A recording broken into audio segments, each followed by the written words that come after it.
السلام علیکم ناظرین جس طرح پاکستان کے اندر ہمیشہ سے سیاست کے اندر کچھ غدار پیدا ہوتے رہتے ہیں اور کچھ محب وطن لوگ سامنے آتے رہتے ہیں، اور یہ مقابلہ جب سے پاکستان بنا ہے یہ جاری ہے۔ کبھی محب وطن لوگوں کی تعداد بڑھ جاتی ہے اور کبھی غداروں کی تعداد بڑھ جاتی ہے۔ آج کل تو صورتحال یہ ہو گئی ہے کہ سیاست سے لے کے صحافت تک اور صحافت سے لے کے ہر شعبہ زندگی کے اندر ہمیں محب وطن ڈھونڈنے سے نہیں ملتا ہے، یعنی غداروں کی تعداد اتنی زیادہ ہو گئی ہے، اور غداروں کے حوالے سے فتوے جاری کرنے کا معاملہ اور غداروں کی لسٹیں بنانے کا معاملہ اس قدر زیادہ ہو گیا ہے کہ اب ہمیں سمجھ نہیں آ رہی کہ جو محب وطن لوگ ہوا کرتے ہیں ہر ملک کے اندر وہ کہاں سے ڈھونڈے جائیں، کیونکہ غداروں کی تعداد اتنی زیادہ ہو گئی ہے۔ اسی طرح صحافت کی اگر بات کر لیں تو صحافت کے اندر بھی دو نیریٹو جب سے ہم نے ہوش سنبھالی ہم دیکھ رہے ہیں۔ ایک وہ ہے کہ جی پرو پاکستان اور محب وطن، اور ایک وہ ہیں کہ جن کے بارے میں کہا جاتا ہے کہ یہ اداروں کے اوپر بڑی بات کرتے ہیں، اداروں کے خلاف بہت نفرت انگیز باتیں کرتے ہیں، بیرونی اداروں کے ہاتھوں میں استعمال ہوتے ہیں، اور یہ غدار قسم کے صحافی ہیں۔ غدار صحافیوں میں بڑے نامور صحافی رہے ہیں۔ امتیاز عالم صاحب کا نام آپ لے سکتے ہیں، نجم سیٹھی صاحب بڑے چیف غدار ہوا کرتے تھے کبھی، آج کل تھوڑا سا ان کا نمبر نیچے چلا گیا۔ آج کل ابصار عالم ہیں، حامد میر صاحب ہیں، مطیع اللہ جان ہیں، ستور ہیں، رضوان رضی ہمارے ایک دوست ہیں، وہ بھی چھوٹے سے غدار ہیں۔ تو غداروں کی لسٹ اتنی لمبی ہے، اور محب وطن اینکرز کی بھی بہرحال کمی نہیں، وہ بھی خاصی زیادہ تعداد میں صحافت کے اندر موجود ہیں۔ تو یہ ٹکراؤ مقابلہ روزانہ کی بنیاد پہ سوشل میڈیا کے اندر ہم دیکھتے ہیں۔ آج مجھے ایک ویڈیو دیکھنے کا سننے کا موقع ملا جس میں زبیر خان نیازی، جو عمران خان صاحب کے قریبی عزیز بھی ہیں، کمپلینٹ سیل پنجاب گورنمنٹ کے چیئرمین ہیں، ان کے ساتھ کامران سعید عثمانی، شاہد رضا، ماریہ جتون جو ایک ٹی وی اینکر ہیں، جرنلسٹ ہیں، وہ بھی اس میں پیش تھیں۔ انہوں نے بڑے امپورٹنٹ سوال اٹھائے، بڑے اہم سوال اٹھائے حامد میر صاحب کے بارے میں، پاکستان کی جرنلزم کے بارے میں، مطیع اللہ جان صاحب کے بارے میں، ستور کی انہوں نے بات کی ہے، اور انہوں نے ابصار عالم صاحب کو ڈسکس کیا ہے۔ مجھے چاروں کی نہ صفائی دینی ہے نہ مجھے دینی چاہیے۔ چاروں جرنلسٹ ہیں، بولتے ہیں، اور اتنا بولتے ہیں کہ وہ صفائی اپنی دے سکتے ہیں اور ان کو دینی بھی چاہیے۔ لیکن مجھے آج بڑا معصوم سا سوال کرنا ہے پاکستان کے اداروں سے، پاکستان کے ان حلقوں سے جو سوچ سمجھ رکھتے ہیں، جو چیزوں کو آبزرو کرتے ہیں، جو چیزوں کے بارے میں فیصلے کرتے ہیں۔ بڑا معصوم سا سوال ہے کہ یہ جو غداروں کی لسٹ اتنی وسیع ہوتی جا رہی ہے، اور بعض کا تو اتنے سنگین الزامات لگتے ہیں، یقین کریں کہ ہمیں یقین سا ہونے لگتا ہے کہ یار اس سے بڑا تو غدار کوئی ہو ہی نہیں سکتا۔ پھر ہم دیکھتے ہیں اس جرنلسٹ کو کہ وہ آئی ایس پی آر کے ہیلی کاپٹر سے نمودار ہوتا ہے، اور وہ ہاتھ ہلاتے ہوئے D G I S P R کے ساتھ نکلتا ہے، اور وہ پریس کانفرنس اٹینڈ کرتا ہے اور گھر چلا جاتا ہے۔ پھر ہمیں بتایا جاتا ہے کہ نجم سیٹھی اتنا بڑا غدار تھا کہ اس نے تو ریاست کے خلاف مسلح جدوجہد تک کی، عسکری جدوجہد کا حصہ رہا بلوچستان میں، اور اس کی پرانی تصویریں بھی نکالی گئیں، جو تصویریں ہم بھی کبھی بڑے فخر سے لوگوں کو بتایا کرتے تھے کہ یہ نجم سیٹھی صاحب ہے۔ وہ نجم سیٹھی صاحب ظاہر ہے کلیئرنس کے بعد ہی بنے ہوں گے، چیف منسٹر پنجاب بن گئے، اور لوگ دیکھتے یہ ڈسکس کرتے رہے کہ یار اتنا بڑا چیف غدار تھا، وہ چیف منسٹر پنجاب، سب سے بڑے صوبے کا چیف منسٹر کیسے بن گیا۔ مجھے آج یہ معصوم سوال ان اداروں کے سامنے رکھنا ہے کہ اگر یہ واقعی سارے لوگ غدار ہیں، واقعی ان لوگوں کے رابطے بیرون ملک ہیں، واقعی یہ لوگ سی آئی اے وغیرہ کے لیے کام کرتے ہیں، واقعی یہ لوگ انڈیا کے اندر ان کے رابطے ہیں، راز سے رابطے ہیں، تو پھر یہ اتنے اہم حلقوں میں، اتنے اہم حلقوں کی ڈسکشنز میں، جی ایچ کیو میں، D G I S P R کے پاس، یا اہم ترین اداروں تک ان کی رسائی کیسے ہے؟ یہ میرا خیال ہے ایک ایسا سوال ہے جس کا جواب بہرحال پاکستان کا بچہ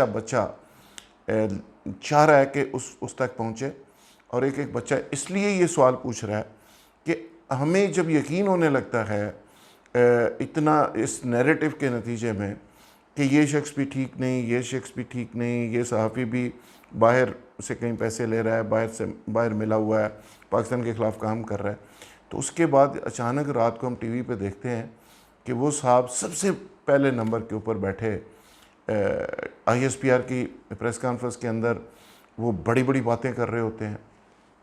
پھر کوئی وی لاگ ایسا آ جاتا ہے جس پہ پتہ چلتا ہے کہ احمد میر صاحب پاکستان کے نمبر 1 باجوہ صاحب کے ساتھ جو طویل نشست صحافیوں کی ہوتی ہے اس میں بیٹھے ہوتے ہیں. تو یہ تھوڑا سا خدا کے لیے اس قوم کو اور میرے جیسے سادہ لوگوں کو کلیئر کر دیا جائے. اگر یہ غدار ہیں تو پھر کم از کم ان کے بارے میں کچھ اور فیصلے ہونے چاہیے. اگر یہ معاملہ بس ہمیں سیاسی ہے تو پھر بھی ہمیں بتا دیا جائے. تو میں زبیر نیازی صاحب کی ویڈیو دیکھ رہا تھا، بڑے زبردست طریقے سے انہوں نے چیزوں کو ایکسپوز کیا ہے اور کچھ پوائنٹس کو سامنے لے کے آئے ہیں اور کچھ سوال انہوں نے اٹھائے. میں ان سوالوں سے پوری طرح سہمت نہیں ہوں، لیکن انہوں نے بہرحال دلیل سے بات کی ہے، اور جتنی بڑی دلیل سے انہوں نے بات کی ہے میں چاہوں گا کہ احمد میر صاحب، مطیع اللہ جان صاحب اور سہار عالم صاحب، یہ تمام کے تمام لوگ ضرور اس کا جواب دیں. لیکن آخر میں مجھے یہ بھی کہنا ہے کہ اب سہار عالم صاحب کے اوپر حملہ ہوتا ہے اور بٹوین دی لائن کہہ دیا جاتا ہے کہ جی وہ تو پتہ نہیں کوئی اسلام آباد میں گے کلب تھا اور وہاں پہ لڑائی ہوئی تھی اور اس کا نتیجہ ہے. پھر حامد میر صاحب کے اوپر حملہ ہوتا ہے اور اس کی رپورٹ آج تک سامنے نہیں آتی. یعنی چیف آف آرمی سٹاف کے ساتھ ملاقات میں وہ ڈسکس ہو جاتی ہے، لیکن عام آدمی کو، عام جرنلسٹ کو آج تک نہیں پتہ چل سکا کہ اصل کہانی کیا تھی. ستور سے لے کے مطیع اللہ جان تک تمام کی تمام واقعات ہوتے ہیں، پھر رپورٹیں سامنے نہیں آتی. میرا یہ بھی مطالبہ ہے، بینگ پاکستانی، بینگ ایک جرنلسٹ، بینگ ایک آتھر اور ٹی وی اینکر، میں ریکویسٹ یہ کرتا ہوں کہ یہ رپورٹس جو بھی اس طرح کے واقعات ہوتے ہیں جس کے نتیجے میں ہم یہ کہتے ہیں، یہ نیریٹو دیا جاتا ہے کہ یہ پاکستان کے اداروں کو بدنام کرنے کی بنیادی طور پہ ایک سازش ہے، تو وہ سازش کم از کم تحریری صورت میں لوگوں کے سامنے تو لائی جائے. وہ سازش رپورٹ کی شکل میں لوگوں کے ساتھ شیئر تو کی جائے کہ یہ جو سازشی ہیں، یہ جو اتنا مکروہ کھیل کھیل رہے تھے، آخر وہ ہے کیا. تو میرا یہ بھی ایک معصوم سا سوال ہے کہ وہ رپورٹس کم از کم عوام کے سامنے لائی جائیں، اور یہ جو نیریٹو پاکستان کے اندر چل رہا ہے کہ یہ فلاں غدار ہے، فلاں یہ ہے، فلاں وہ ہے، تو اس کے بارے میں اگر یہ واقعی بات درست ہے تو پھر اداروں کو اس طرح کا فیصلہ کرنا چاہیے جو غداروں کے بارے میں کیا جاتا ہے. تو اگر ہمیں مخول شخول چل رہا ہے، مذاق چل رہا ہے اور سیاسی معاملات چل رہے ہیں، تو پھر بھی میرا خیال ہے عوام کو اس رولے سے نکالیں. عوام واقعی تقسیم ہوئی ہے، قوم واقعی تقسیم ہوئی ہے. قوم کو کلیئر کریں اور واضح طور پہ قوم کو یہ میسج دیں کون کہاں کھڑا ہے. بہت شکریہ. ویڈیو آپ دیکھیں گے جو میں شامل کر رہا ہوں آج کے وی لاگ میں، اس ویڈیو کو دیکھنے کے بعد، اینڈ تک سننے کے بعد آپ کو نتیجہ پتہ چل سکے گا کہ میں نے یہ سوال کیوں اٹھائے ہیں. بہت شکریہ. او بھائی تم حیران کیوں ہو؟ تم تو انویسٹیگیٹو جرنلسٹ ہو، تمہیں اپنا نہیں پتا کہ تمہارا بوتھا کون کون کہاں یوز کر رہا ہے. بچہ سمجھتے ہو؟ اسطور اور مطیع اللہ جان اس معاشرے یا کسی بھی معاشرے کے لیے ایک ناسور ہوتے ہیں. جل ڈینڈو کو کمر پر بھی گولیاں ماری گئی، ان کو قتل کر دیا گیا، مگر بی بی سی اردو نے آج تک ان پر کوئی سٹوری نہیں کی ہے. فریڈم نیٹ ورک ایک فورن فنڈڈ، بیرونی ملک فنڈڈ ایک این جی او ہے جس کی ایک تاریخ رہی ہے پاکستان کے ریاستی اداروں کو بدنام کرنے کی.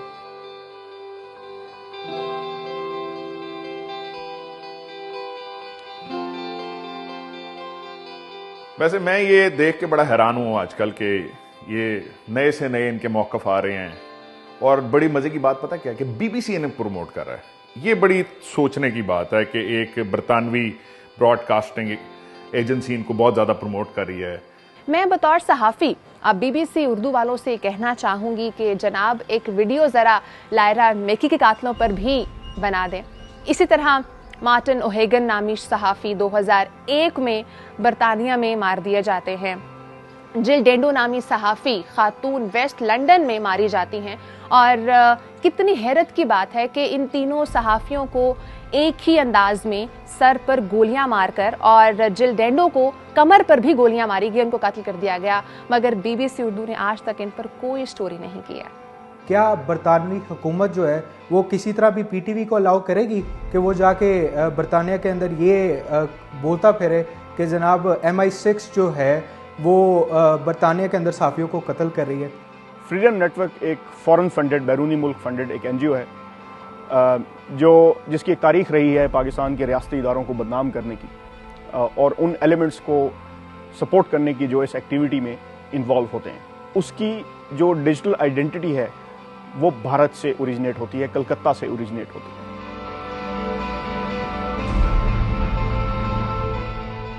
مطیع اللہ جان کا اگر کسی کو ہسٹری نہیں پتا تو اس بندے کی ہسٹری یہ ہے کہ یہ Pakistan military academy, training academy سے قوم لوط والی حرکتیں کرنے کی وجہ سے نکالا گیا تھا. ساتھ ہی ان کے نا ابصار عالم بھی جڑ گیا ہے 3 میں نہ 13 میں. وہ کہتے ہیں میرے کالم کہیں چھپنے نہیں دے رہے, میری میں جو لکھ رہا ہوں وہ کہیں وہ نہیں ہو رہا. بھائی تو ہے کون؟ کوئی اپنے ریڈرز تو 10 لے آ پورے پاکستان سے, تمہیں پڑھتا کون ہے؟ کیا ان کی جو کلیکٹیو میموری ہے, جو انٹیلیجنس ہے ان کی, اپنی جو ان کی ذہانت ہے, کیونکہ یہ اپنے آپ کو کلیم کرتے ہیں کہ ہم تحقیقاتی یا انویسٹیگیٹو جرنلسٹ ہیں, ہم سے اچھا کوئی جرنلسٹ پاکستان میں نہیں ہے, تو کیا یہ پاسبل ہے, یہ کوئنسیڈنس ہے کہ ان میں سے کوئی بھی اور یہ مل کے بھی ایک بھی ایسا ایویڈنس, ایک بھی ایسا ثبوت پیدا نہیں کر سکے جو کورٹ کے اندر اس چیز کو ثابت کر سکے؟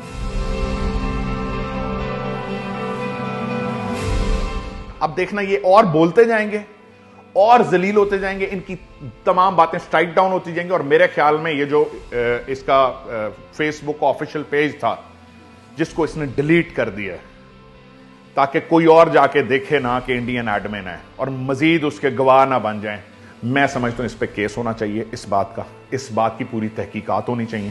کئی ایک جرنلسٹ ہیں جو کہ پاکستان کے اندر نہیں بلکہ باہر سے پاکستان آرمی کو کرٹیسائز کرتے ہیں, تو اس چیز کو ہمیں اور انکریجمنٹ دینا ہے. اگر ان کی جو پاپولیشن ہے وہ اور وائس فورس ہو جائے گی, وہ اور پاکستان آرمی کے اگینسٹ ہو جائے گی, تو ایک اور یہ فائدہ ہوگا. دھنیہ واد.